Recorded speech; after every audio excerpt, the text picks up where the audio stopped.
Hey everyone, welcome back to the channel. Today I'm proud to bring you my first NECA figure ever. This is actually the Ultimate McCready Station Survival version, straight out of The Thing, the movie from 1982. For those of you not familiar with the story at all, this is a horror movie. It started out as a book in 1938, written by John W. Campbell Jr. under his pen name Don Stewart. The book was called Who Goes There? And it's the story of some scientists in Antarctica that encounter a shape-shifting alien that's able to take the form of anything it wants. Very popular story. It was adapted in 1951, loosely adapted, I should say, in the movie The Thing from Another World, where in this version, it wasn't a shape-shifting alien, it was really a walking vegetable. But it is still a great movie. I do recommend watching it. It's definitely scary, interesting, and a lot of fun. In 1982, John Carpenter followed it up with The Thing. It was not very well received at the box office. The critics didn't like it at all. But after release, it gained its following and is now revered as one of the best horror and science fiction movies of all time. This version stars Kurt Russell, David Keith, and Wilfred Brimley, as well as a few others. Set again in Antarctica, they encounter a shape-shifting alien, and panic and paranoia ensue while they try and figure out what's going on and who the alien is. It's a great, great flick. Lots of jump scares and shocking moments visually. I highly recommend that version.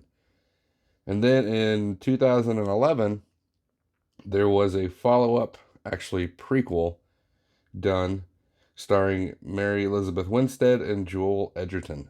So there has been quite a bit of following of this story, but the most popular by far is the 1982 version, which is the reason for the toy that we're reviewing today.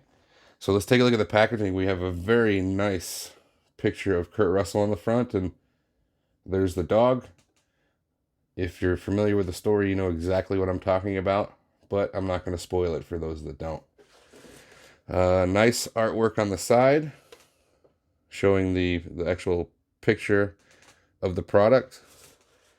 You got your obligatory product shots on the back, as well as a description if you want to pause it here and read that.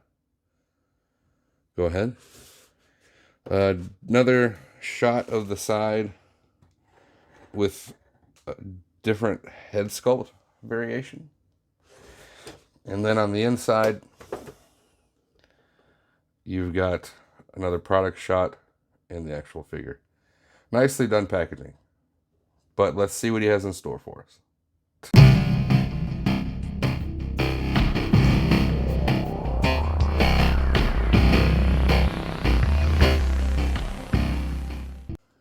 So the first thing you notice in the packaging is you do have this insert.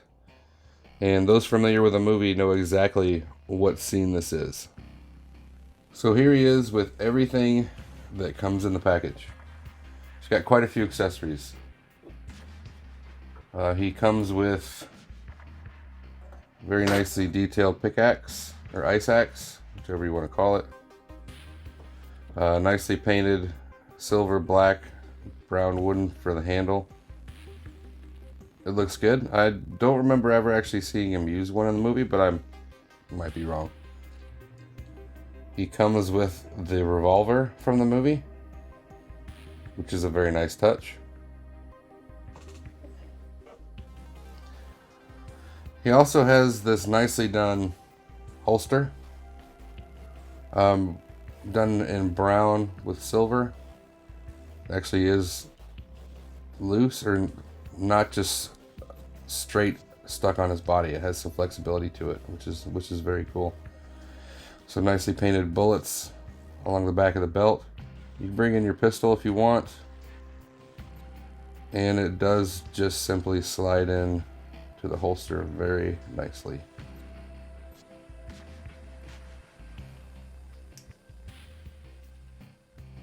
Get the strap out of the way. And there you go. Awesome looking accessory. He comes with the dynamite that's seen in the movie as well. Not much as far as paint or anything, just some black sculpting, but detailed enough on the top and bottom. Looks really good. You get the actual spool of wire from that famous rec room scene. This is actually really neat. If you can see it, you get the little dish that they use for the blood test scene. And if you can make it out, it's very hard to focus on, but you can actually read Palmer on there. You get the little blood alien. Very nice flame effect to go along with the flamethrower. As far as the hands go, you do get a right-handed grasping hand. All the hands are nicely detailed with nice sculpt work. You also get a right-handed trigger hand, a left-handed trigger hand, a left-handed relaxed hand, really, and this hand for the left hand, which has a specific purpose, which we will definitely go over. All the hands do have pivot and plug in your typical plug and play method. Just pull it out and pop it back in. And in addition to those, he has the gloved hands that he comes in the packaging with. He comes with an alternate head sculpt with him wearing the actual hood from his with his hoodie on. Nicely done. Beautiful paintwork on the beard. Looks truly amazing. And then you get the flamethrower itself, which is actually pretty astounding. Just be careful. It looks amazing, but there are some definite weak points on it. Especially here, if you look where, if I can get it to focus, where the straps connect to the bottom of the tank.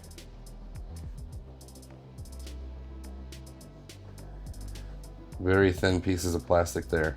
I've actually broken one and had to glue it back in place. But it looks good. You've got nice paint along the strapping. The back where it rests has some very nice work, looking like rope holding the back support on. Coming around the back, you've got a nice wash on the 3 tanks for the flame system. And detail here along where the tanks connect to the hose.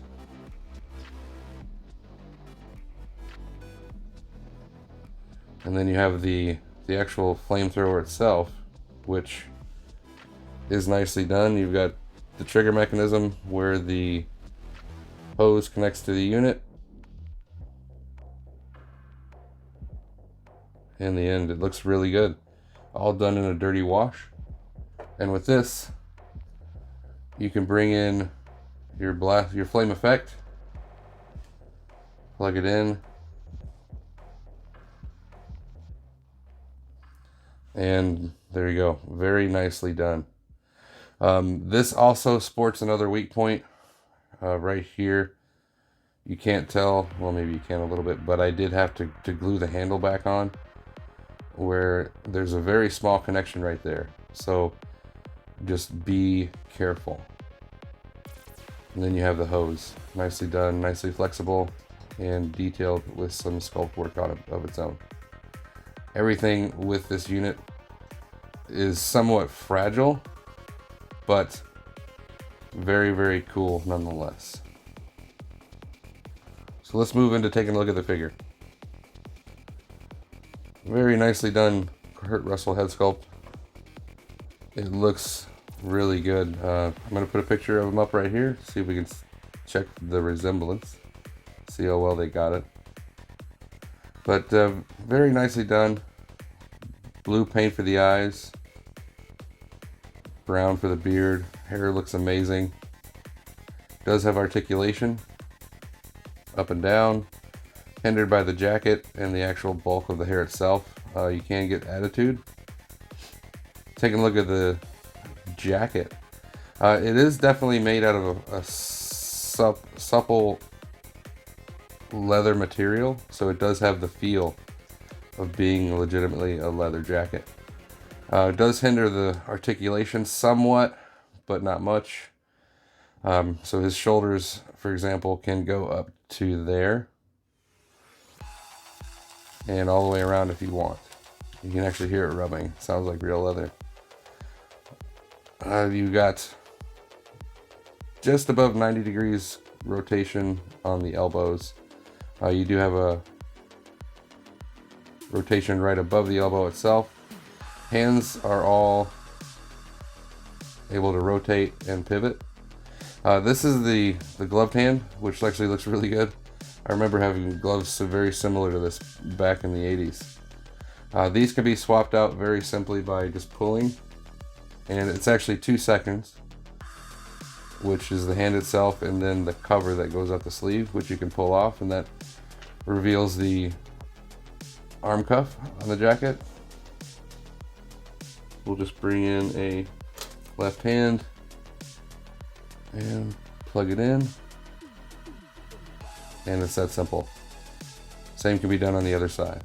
It does have a waist rotation as well as ab crunch, which is nice. Coming down to the pants, those that aren't familiar, these are actually pants for a military style flight suit. My dad was in the Army and I repeatedly saw him wearing these as he was a pilot. Nicely detailed. It's got something in the pocket, maybe a Zippo, I don't know, but it's pretty neat that they did detail that into it. Silver for the zippers. Coming around to the back, or back around to the front. I do have a cut just above the boot. You got some rotation here on the leg as well. You can go up to there, out to there. Knees can bend just shy of 90. Boot cut, toe tilt, and the ability to rock. So overall, very nicely articulated. Very nicely done indeed. Here's a look at the second head sculpt with the hood on. Not really the biggest fan of this one. It looks really good. It's nicely painted. Same detail was put into it in time and care as the first head, but it looks okay. The problem is you're really just stuck to one position, like head down, because if you move it, yeah, you get that unsightly gap around the neck. So you, just because of the way it joins here, you have to keep it down like this in order to make it look real. But nicely sculpted and painted nonetheless. As you can see, with some work, you can carefully work the flamethrower onto his back. Does look nice. Like I said, be careful with the connection here at the handle, as well as these two connections here on the back, because they're just very thin pieces of plastic on plastic, but it does look amazing. So this is where, when you add in all the accessories, you can reenact that one scene. And if you've seen the movie, you know the one I'm talking about. But this is where that specific hand comes into play. It gives you the ability to hold the petri dish, and then the grasping hand can hold the actual wire spool to give you the full effect of that scene. It's very, very nicely done. Wise choice of accessories with this toy. I am actually very, very pleased. Let's start our wrap up here by talking about the negative. The thinness of the plastic and how easily it broke on me for the flamethrower is a bit disappointing. But then again, it's it's my fault, honestly. I've got my big sausage fingers and they're not very gentle. But just be careful. Other than that, I have no complaints about this figure. The sculpt and paint work are truly amazing. The materials feel really good, and it definitely has an appearance true to the movie. So I couldn't be happier. I picked this up at my local Walmart. I do know that he is available online, so I would recommend checking out thechosenprime.com if you're interested, because they do have him up for pre-order. If you haven't already, please like the video, subscribe to the channel, and share with your friends, because those are all very simple things that you can do in order to help the channel grow. Check in the comments, you'll find a link to my fellow YouTuber's channel, Razio Kane Reviews. Go there if you would like to see some toy reviews and also everything voice acting. It's a great channel, very interesting videos. But I hope that you enjoyed the video, and I hope to see you again next time.